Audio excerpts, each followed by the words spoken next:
নমস্কার বন্ধুরা। আজকে রবিবার 18ই মে 2025। আজকে আইপিএলের দুটো বড় ম্যাচ আছে। গতকাল বৃষ্টি বিঘ্নিত এবং কোনো খেলাই হলো না। তো আমাদের একটা আফসোস রয়ে গেল যে আইপিএল রিজিউম হওয়ার পরেও আমরা খেলা দেখতে পেলাম না। কিন্তু আজকে আশা করি দুটো ভালো ম্যাচ দেখতে পাবো। প্রথম match Rajasthan Royals versus Punjab Kings.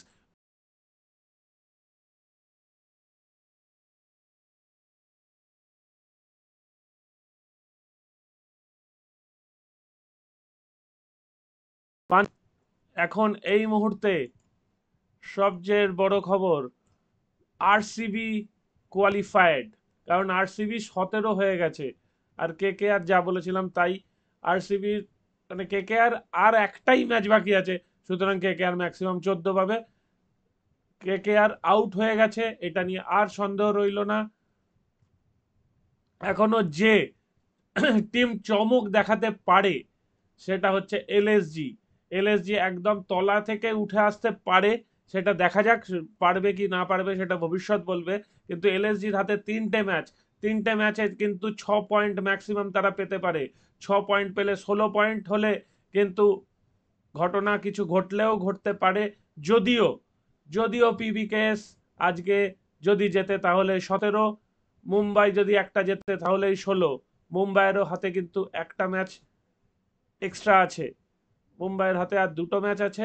Mumbai যদি একটা জেতে তাহলে 16-এ আটকাবে, আর এলএসজি যদি তিনটে জেতে তাহলে 16-এ আটকাবে। তো সুতরাং খেলা জমে ক্ষীর বলা যায়।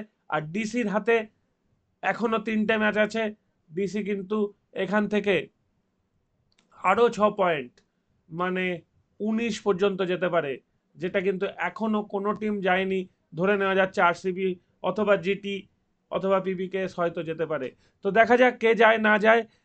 খেলা হচ্ছে PBKS versus Rajasthan Royals. Pitch আর কন্ডিশন দেখে নি। Day time temperature in Jaipur are expected to reach a high of 42 degrees Celsius. The dry heat will test the players' fitness.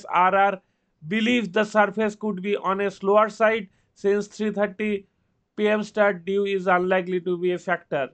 তার মানে আজকে আমরা যেটা দেখতে পেতে পারি, যশস্বী জয়সওয়াল, প্রিয়াংশ আরিয়া, এদের একটা লড়াই দেখতে পেতে পারি। বৈভব সূর্যবংশী রাজস্থান রয়্যালসের অলরেডি একটা সেন্সেশন তৈরি করেছে। যশস্বী জয়সওয়াল কিন্তু অনেক ছয় মারতে পারছেন, মেরেছেন, দেখিয়েছেন। সঞ্জু স্যামসন কেমন ফিরবেন সেটা দেখা যাক। তবে যেটা ঘটনা সেটা হচ্ছে, যদি আজকে আর জেতে তাহলে কি হবে?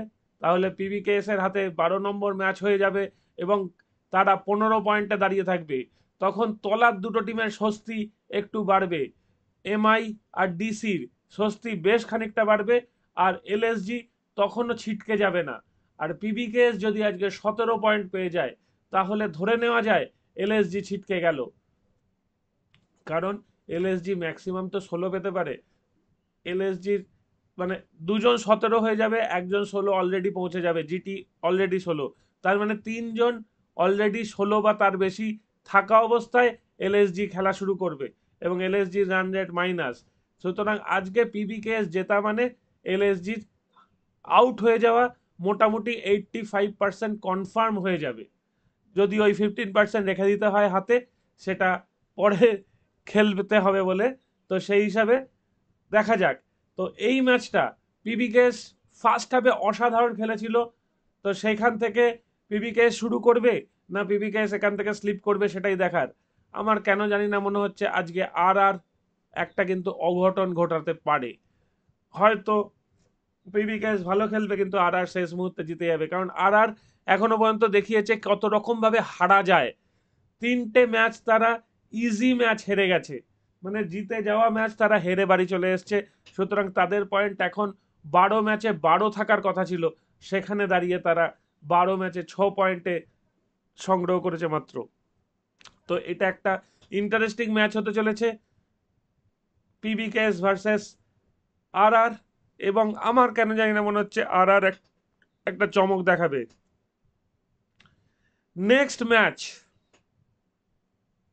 আরো ইন্টারেস্টিং, 2 ভার্সেস 5। এবং খেলা হবে দিল্লিতে। যদি আজকে দিল্লি জিতে যায়, দেখুন, যদি দিল্লি জিতে যায়, 12 ম্যাচে যদি 15 পয়েন্ট পেয়ে যায়, আর পিবিকেএস যদি 15-এ থাকে, জিটি যদি 16-এ থাকে, তাহলে অবশ্যই মুম্বাইয়ের ওপর চাপ বাড়বে। ভেবে দেখুন, দুটো টিম 15, একটা টিম 16, একটা টিম 17। আর এছাড়া আর কি চাই? এবং পিবিকেএস জিতে যাওয়া মানেও এলএসজি আউট হয়ে যাওয়া। এলএসজি বেসিক্যালি, পিবিকেএস জিতুক কি জিটি জিতুক, এলএসজির চান্স খাতায় কলমেই শুধু রয়েছে, বাস্তবিক ক্ষেত্রে কিন্তু না থাকাই বলা যায়।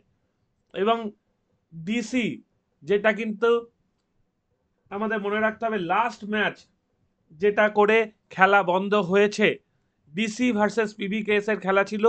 পিবিকেএস 10 ওভারে 120 রান তুলে ফেলেছিল এক উইকেটের বিনিময়ে।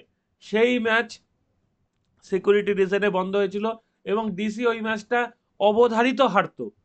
অবধারিত, কারণ পিবিকেএস ওখান থেকে আরও 100 রান করলেও 220 বা 240 রান হয়ে যেত, সেটা ডিসির পক্ষে জেতা নেক্সট টু ইম্পসিবল ছিল। তো সেই ম্যাচ ডিসি পয়েন্ট খোয়ায়নি, খেলাটা ক্যান্সেল হয়ে গেছে, ওটা আবার রিম্যাচ হবে। সুতরাং ডিসির হাতে একটা অস্ত্র অবশ্যই রয়েছে। ডিসি আজকে যদি জিটিকে মাত দিতে পারে, তাহলে কিন্তু টুর্নামেন্ট আরও জমে যাবে, ভীষণভাবে জমে যাবে টুর্নামেন্ট। তো সেটাই দেখার।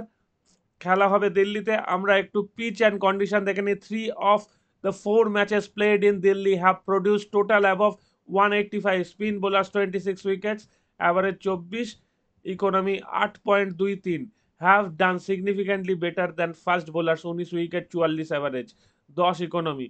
A shearing day is expected with temperature up around 40 degree Celsius. 40 degree সেলসিয়াসের খেলা হবে। খেলা যখন হবে তখন 40 বা তার আশেপাশে থাকবে, কারণ বলছে প্রচণ্ড গরম দিল্লিতে। তো দিল্লির টিম তো ভালো অবশ্যই, এবং নটরাজন সংযোজন হওয়ার পর দিল্লির বোলিংটা একটু বেশি ভালো দেখাচ্ছে। মোহিত শর্মা এবছরে সেরাম চমক দেখাতে পারেনি। দুষ্যন্ত চামিরা তার নামের প্রতি সেইভাবে সুবিচার করতে পারেনি, তবু ঠিক আছে, একটা অসাধারণ ক্যাচ লুপেছেন বাউন্ডারি লাইনে, সেটা এখনো মনে থাকার কথা, সবাইকার স্মৃতিতে জল জল করছে। আর গুজরাট টাইটান্সের সব ঠিক আছে, রাবাদা আছেন কিনা আমি জানি না, কিন্তু যেটা আছেন সেটা হচ্ছে সাই কিশোর। সাই কিশোর কিন্তু বল হাতে খেলা ঘুরিয়ে দিতে পারে 1 ওভার বা 2 ওভারে। রশিদ খান ক্ষমতা আছেন, কিন্তু এবছরে সেইভাবে জ্বলে উঠতে দেখা যায়নি। আর ব্যাট হাতে জ্বলে উঠতে দেখা গেছে শুভমান গিল, সাই সুদর্শন, জস বাটলার, রাদারফোর্ডকে। রাহুল তেওটিয়া ঠান্ডা মাথার ছেলে, অসাধারণ ম্যাচ বার করে দেন। তো গুজরাট টাইটান্স পাল্লা সামান্য ভারী আছে, কিন্তু আমি ডিসির দিকে একটু পাল্লাটা রাখছি। টুর্নামেন্টটা জমে যাবে বলে আমার মনে হচ্ছে। যদি এই মুহূর্তে বলা হয়, তাহলে গুজরাট টাইটান্স 55, ডিসি 45, কিন্তু খেলার পর কি হবে সেটা দেখা যাক। আমার মনে হচ্ছে ডিসি আজকে একটা চেকমেট করে দিতে পারে গুজরাট টাইটান্সকে। দেখা যাক। চোখ রাখুন টেলিগ্রামে, আমাদের চ্যানেলে। আমরা চ্যানেলে আপডেট দিতে থাকবো, এবং অবশ্যই sportingliors.xyz যে আমাদের ওয়েবসাইট আছে, সেই ওয়েবসাইটে চোখ রাখুন, নিয়মিত আপডেট আসতে থাকবে। Thank you very much for ওয়াচিং। আশা করি আইপিএল আবার নতুন উদ্যমে খুব ভালোভাবে শুরু হয়ে যাবে আজ থেকেই। দেখা যাক আমরা কতদূর কি প্রেডিকশন ঠিক মেলাতে পারি। সবাইকে টাটা জানিয়ে এখানেই বিদায় নিচ্ছি।